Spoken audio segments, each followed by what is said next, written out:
I'm Jason Curry with the J. Curry Group, and today I want to give my thoughts on the market.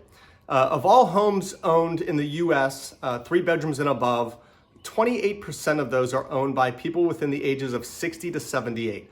The study showed that baby boomers are staying in place. They're not downsizing and they're not moving to the Carolinas, Florida, wherever for retirement. They are aging in place. Why are they doing this? My guess is because it's too expensive for them to downsize or move to another area for their retirement.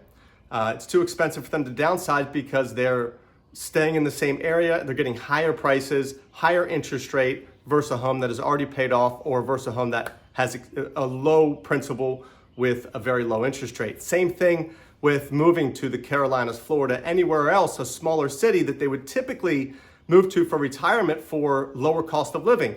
Well, since COVID, those areas have exploded with the ability to work from home. The prices in those areas have just gone up astronomically, along with interest rates, making it not as affordable as it used to be and taking away a lot of the value of retiring to those places. So a lot of those people are aging in place or planning to age in place. I've even talked to a number of local contractors that are getting those types of requests to alter the homes that these people are currently living in so that they can stay there. What does that mean for home buyers? Well, a lot of people want interest rates to come down, and I get that, I understand that, but it might not mean what they think it does. So for every 1% interest rates go down, that equals about $100,000 in purchasing power. So if interest rates go down 1% and that drives prices up because of a bidding war, $50,000+, that's actually great for buyers because their monthly payment, which they're really buying, is probably lower than it would be in a high interest rate market. However, where it really affects the buyers in the market is through appraisals. So for the past few years, buyers have been buying properties non-contingent on home inspection, non-contingent on financing, and non-contingent on appraisal. So I'll use $1 million home for this example just for the ease of numbers.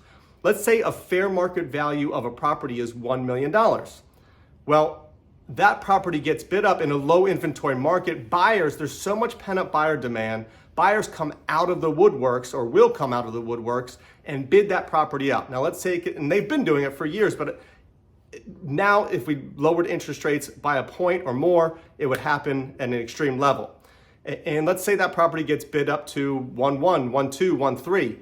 Well, now that buyer has to come out of pocket the difference of the contract sales price and the appraisal value, which people have been doing.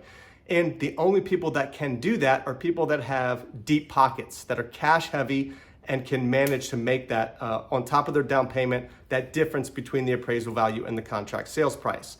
So that takes a lot of people out of the market that just can't afford to compete with that, or they'll be in the market, but they're not winning the bids if that were to happen. So lowering interest rates, I don't know if that's the answer that we want. What do you need to do as a buyer in this market? I think the biggest thing that we need to have is patience because it might, with a low inventory and the competition, I think it will take longer to find buyers what they want. It certainly can be done. I still believe now is a good time to buy, but I think we have to be patient out there when we're looking for homes. I'd love to hear your thoughts on the market today, everything I just said. Comment below, text me, email me, call me. I'd love to talk about it. Have a great day.